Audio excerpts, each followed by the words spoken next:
गाय की सेवा करने रहे, गाय हमारी सेवा कर रही है, चाहे लंपी रोग हो चाहे कोई भी रोग हो, क्योंकि अभी हमने गाय को पूरा पूरा कहां समझा है, थोड़ा बहुत प्रयास कर रहे हैं। गाय को शब्दों में कहां बांध सकते हैं, और बांधना चाहे तो शास्त्रों ने तो गाय की गरिमा और महिमा को लेकर कितना कुछ लिखा है। हम इसे प्रत्येक कई घंटों तक उनको बोल सकता है, आपने इतना काम किया है गौ माता को लेकर। अब हमको वास्तव में अपने आचरण के अंदर, अपने दैनिक व्यवहार के अंदर उन सभी बातों को उतारना है जिनका आप प्रयास कर रहे हैं। अब उस प्रयास को गति देनी, हम सबको मिलकर कुछ कर रहे हैं। उससे क्या हो जाएगा? संघो शक्ति कलो युग। संघ की बहुत बड़ी शक्ति है, संगठन में बहुत बड़ी शक्ति है, बशर्ते कि तन के साथ मन भी मिले हो। फिर धन की चिंता नहीं करनी पड़ेगी। अभी धन की बहुत चिंता हो रही है।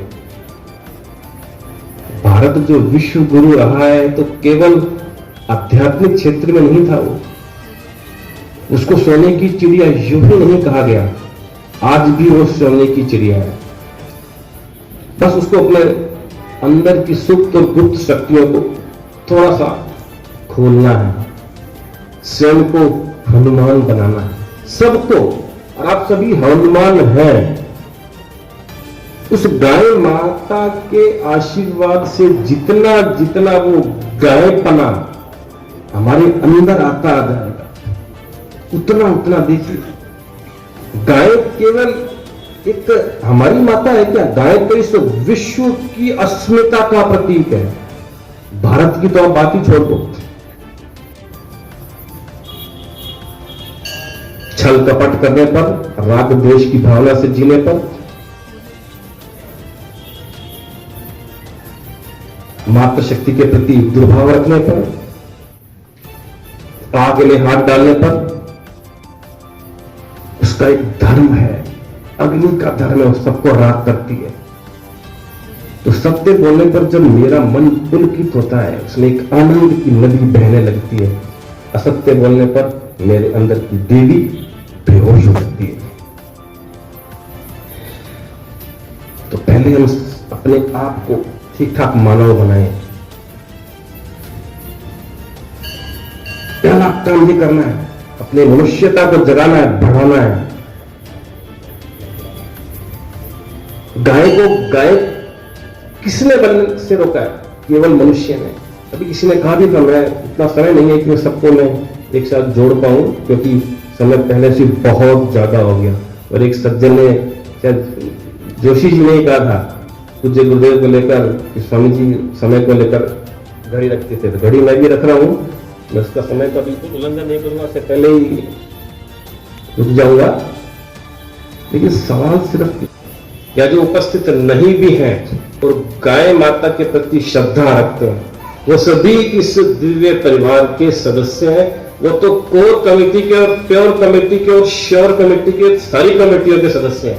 फिर भी एक परंपरा होती है कि कुछ नामों की घोषणा की जाती है। तो मैं आप सबकी अनुमति से, आप सबकी सहमति से घोषणा करता हूं कि इस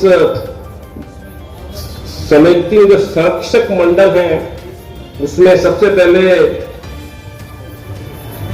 जोश्य, होश्य, रोश्य, देखो वोल्यूशन, इमोशन, कॉग्निशन, तीनों शक्तियों से भरे हुए श्री देवी सिंह जी बाटी, आप इस संरक्षक मंडल के प्रथम मंडलाधिकारी हैं। तो श्री हेम जी शर्मा, हेम जी दिख नहीं रहे हैं अभी, उनका नाम ही हेम है, उन्होंने भी गाय के लिए बहुत काम किया है।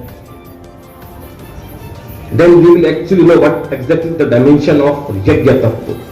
यज्ञ किसे कहते हैं? इस पूरे काउपने को आप कॉस्मिक स्क्रीन पे लेके जाओ ना, खाली अपनी माइंड की स्क्रीन पे नहीं। तब मालूम चलेगा कि गाय को किसने बनाया, क्यों बनाया, कैसे बनाया, कब बनाया। और मनुष्य को किसने बनाया? नहीं, मनुष्य आप श्रेष्ठ में किंचित। ये शास्त्र गाइड कर रहा है, कोई व्यक्ति नहीं। व्यक्ति कभी गाइड कर ही नहीं सकता। कोई संस्था नहीं, संस्था भी गाइड नहीं कर सकती, प्रॉपर गाइड नहीं कर सकती, शास्त्र गाइड कर सकता है। हम उस अमृत के, उस अनंत के पुत्र और पुत्रियां हैं, जिसने हम पर अनंत कृपा करके 222 देशों में से इस अनूठे देश में जन्म दे दिया। हमारी योग्यता थी या नहीं, गॉड नोज, उसके बावजूद भी हमें इस दिव्य देश में जन्म दिया, एक दिव्य कुल दिया। कितनी कृपा उसकी बरस रही है। उसी में कृपा करके एक दिव्य प्राणी बनाया। गाय को प्राणी भी नहीं कह सकते, उसको तो एक दिव्य आभा है, वो दिव्य प्रभा है, वो दिव्यता से भरी हुई है। इसमें हम पुनः पुनः विमर्श करेंगे। अभी बहुत कुछ सुना हमने, बहुत कुछ सुनना बाकी है। बहुत कुछ किया आपने, बहुत कुछ करना बाकी है। हमें गाइड कौन कर रहा है, इस पर निर्भर करता है कि हमने कितना ऑथेंटिक किया, कितना प्रमाणिक किया, कितना भारतीयता से भरकर किया, कितना आध्यात्मिकता से भरकर किया, कितना आत्मीयता से भरकर किया। मुझे पूरा विश्वास है कि हम सब भी मिलकर आगे बढ़ेंगे। संयोजन एवं समन्वय समिति में नाम मैं बोल रहा हूं, जैसे श्री मनोज कुमार जी सेवक, श्री सूरज प्रकाश जी राव, श्री निर्मल कुमार जी बरड़िया, श्री कैलाश जी सोलंकी, श्री प्रेम जी गुमांडा, श्री विजय जी कोचर, श्री जगदीश जी पेड़ीवाल, श्री विनोद कुमार सियाल, श्री अनूप गहलोत, श्री सुनील आचार्य, श्री जलद सिंह जनवार, श्री राजेश लदरेचा, श्री अमरदीप सिंह शेखावत। और संचालक एवं क्रियान्वयन समिति में जिन महानुभावों के नाम है, श्री यशविंदर चौधरी, श्री जेडी कुमावत, श्री धनपत मारू, श्री अविनाश व्यास, श्री धर्मेंद्र सारस्वत, श्री लक्ष्मण उपाध्याय, श्री मिलन गहलोत, श्री रामदयाल राजपुरोहित, श्री चतुर्बुद्ध राजपुरोहित एवं जो जिनका नाम नहीं आया वे सभी, और श्री नरसिंह दास जी मीमानी, श्री गोपी किशन जी अग्रवाल, श्री बलदेव दास जी बादानी, श्री राजेश जी बिन्नानी, श्री कालू सिंह जी जाखा सर, श्री मनोहर सिंह जी बाबा, श्री शिशुपाल जी गोस्वामी, श्री कैलाश जी राठी, श्री ताराचंद जी और श्री श्रवण सिंह राठौड़। ये कितने गौ भक्त बिना स्वार्थ, कोई स्वार्थ नहीं है, न इसमें कोई पद मिलेगा न और कोई धन मिलेगा, लेकिन जो हमारे ऋषि मुनियों ने पूर्वजों ने जो संस्कार दिए, जो गौ माता का जो जिस प्रकार से हमें सबने अनुभव किया है, और कोई भी है हिंदू की एक बात नहीं है, सारे गाय के लिए तो नमन करते हैं, उसकी सेवा करते हैं। ये बात सही है कि समय समय पर वर्तमान युग में मानव जाति के ऊपर संकट सिर्फ पैसा कमाने के लिए कोरोना लिया है। हमारे भारतीय नस्ल की देसी गाय को समाप्त करने के लिए नई बीमारी लिया है। ये साजिशें चलती रहेगी, साजिशें भारत के खिलाफ पूरी दुनिया लगी हुई है कि जैसे ही वो भारतीय संस्कृति को खत्म कर दे। नहीं, ऐसे जो गौ भक्त बैठे हैं बिना स्वार्थ के, जो आप लगे हो इस गंभीर रोग के दौरान, आप सबको मैं नमन करता हूं। और इसी कारण से भारतीय संस्कृति और गाय बची हुई है। गाय को कोई खत्म नहीं कर सकता। ये जो संस्कार है हमारे खून में होते हैं, हमारे जीन्स में, चलता रहेगा ये सिलसिला, लेकिन हम सामना करते रहेंगे। गाय हमारे बीच में रहेगी, गाय हमारी माता है, सब कुछ है। और मैंने तो बहुत नजदीक से देखा है कि जिस प्रकार से लोग सुबह उठते ही जैसे ये रोग फैला और हमें देसी उपचार मिला, तो बर्डिया जी से, अन्य साथियों से, हमारे महान गौ भक्त जो हमारे इस गौचर के रक्षक हैं, ब्रजरतन जी किराड़ू, अन्य साथी सारे लगे हुए थे। सुबह से लग जाते और सेवा में लगते गाय बचाने।